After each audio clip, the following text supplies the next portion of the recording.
Selamat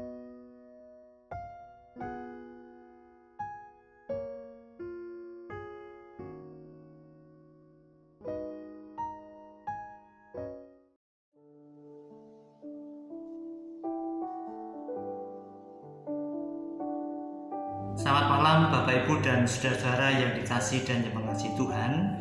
Kembali kita diberi kesempatan Tuhan untuk memenuhi panggilannya, mewujudkan ibadah Patuen yang kita lakukan di masing-masing keluarga kita, di rumah tinggal kita masing-masing. Mari sebelumnya kita awali dengan kita bersama-sama berdoa terlebih dahulu. Tuhan yang Maha Kuasa, kami bersyukur atas semua kebaikan-Mu yang senantiasa terjadi dalam langkah-langkah kehidupan kami sampai dengan malam hari ini. Terima kasih Tuhan atas topangan tangan-Mu yang senantiasa memampukan kami untuk bekerja bersama dengan Engkau. Pada saat ini Tuhan, kami juga memohon ampun atas kesalahan yang terjadi dalam kehidupan kami, supaya kami senantiasa layak datang kepadamu. Kami akan mendengar suara-Mu melalui firman yang akan kami renungkan hari ini. Berilah kepada kami kekuatan untuk kami mampu menghayati, terlebih mampu untuk menerapkan dalam kehidupan kami sehari-hari. Berfirmanlah ya Allah kepada kami semua siap untuk mendengarkannya. Amin. Bacaan kita hari ini diambil dari kitab Nehemia pasal yang ke-9, ayat yang pertama sampai dengan ayat yang ke-8. Saya akan membacakan pada ayat yang ke-5 bagian B sebagai ayat natsnya yang demikian. Bangunlah, pujilah Tuhan Allahmu dari selama-lamanya sampai selama-lamanya. Terpujilah nama-Mu yang mulia, yang ditinggikan mengatasi segala puji dan hormat. Saudara-saudara yang dikasihi dan yang mengasihi Tuhan, perikop ini menceritakan satu peristiwa ketika bangsa Israel, umat Israel berkumpul di suatu tempat di hari yang ke-24 dalam sebuah bulan, di mana pada bulan itu, tepatnya di hari yang ke-22, mereka baru saja menghentikan perayaan Hari Raya Pondok Daun.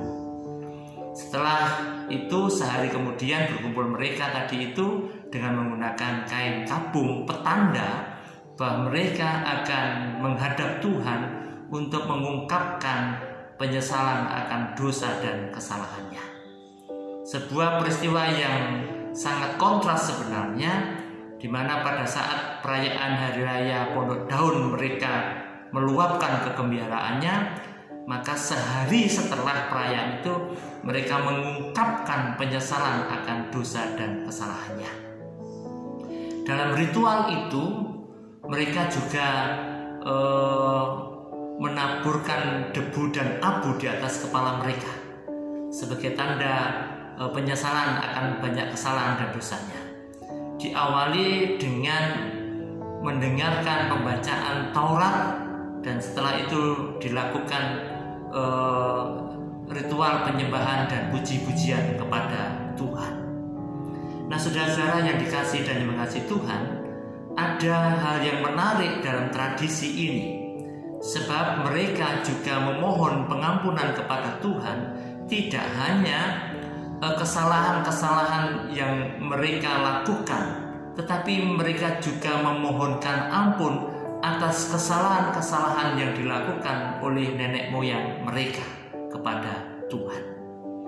Berharap maka perjanjian yang dilakukan oleh nenek moyang mereka dengan Allah tidak akan pernah dihentikan oleh Tuhan, walaupun sebenarnya Tuhan tidak akan pernah menghentikan apa yang sudah dijanjikannya. Maka ritual itu dilakukan oleh mereka dengan sikap penyesalan, supaya ikatan perjanjian, yaitu segala perlindungan dan berkat, akan terus diberikan Tuhan kepada umat pilihannya, yaitu umat Israel tersebut. Dan mereka juga mengadakan penyembahan dan puji-pujian dengan sebuah pengakuan bahwa segala pemeliharaan alam semesta, termasuk kehidupan mereka, itu senantiasa Allah lakukan. Intinya manusia, umat Allah masih tergantung sepenuhnya kepada Tuhan, dan biarlah pemeliharaan Allah saja yang berlangsung dalam kehidupan mereka. Nah, saudara-saudara yang dikasihi dan yang mengasihi Tuhan, bagaimana dengan sikap hidup kita saat ini?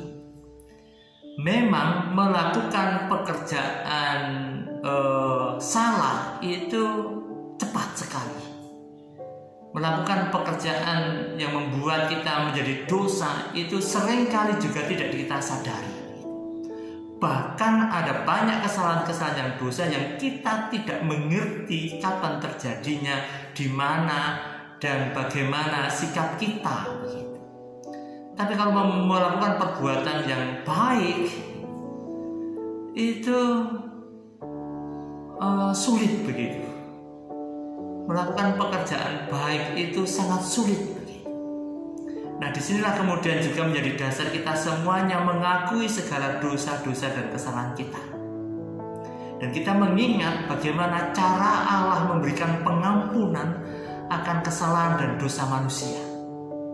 Yang sungguh sangat luar biasa berarti adalah penyesalan yang kita lakukan itu termasuk cara kita mengingat bagaimana Allah mengampuni dosa-dosa manusia melalui karya inkarnasi manusia Yesus itu, di mana di situ sangat jelas bahwa Allah menjemput bola untuk mengampuni segala dosa umat-umat yang pilihannya itu, supaya tidak ada noda dan kesalahan.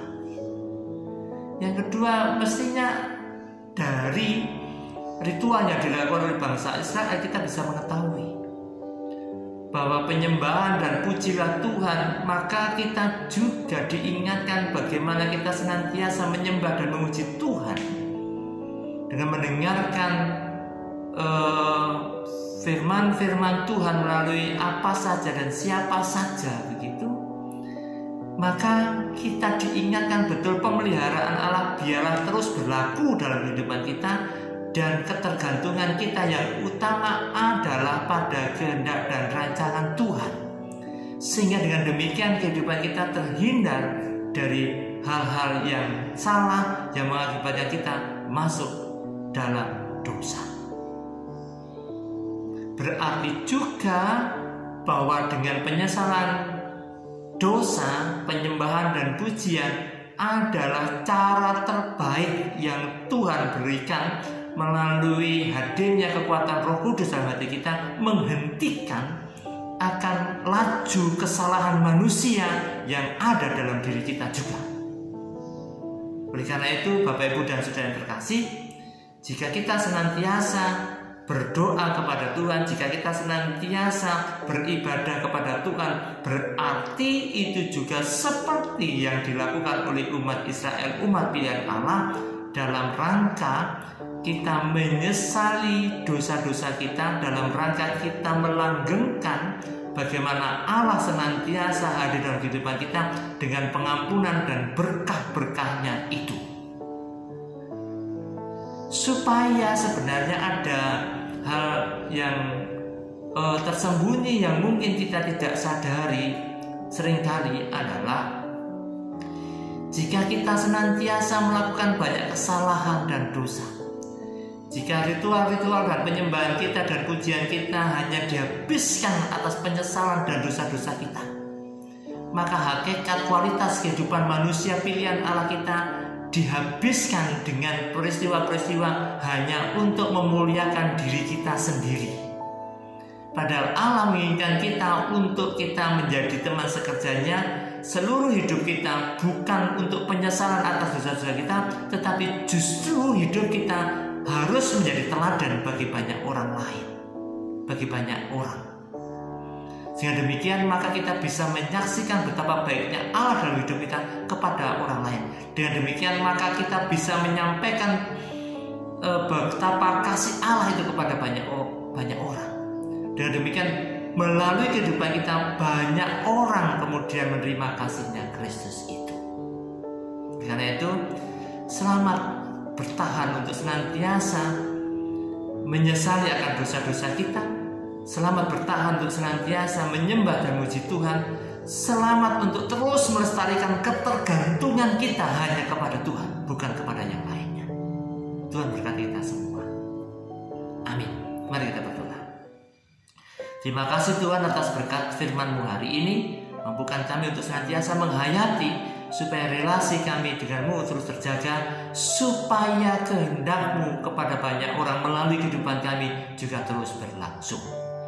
Menyerahkan Tuhan keluarga-keluarga kami, terkhusus GKJ Jemaat Tawang, senantiasa hidup bergereja dalam kehidupan keluarga yang penuh dengan harmonis.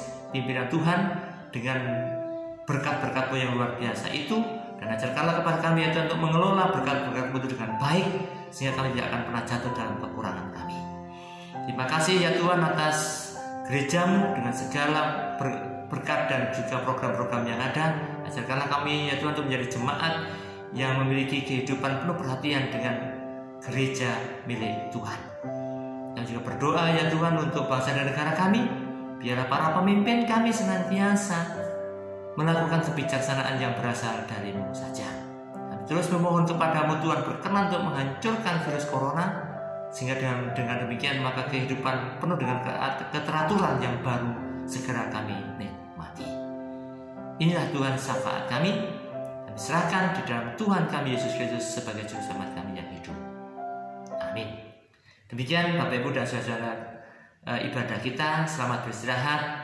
Tuhan memberkati kita semua. Selamat malam.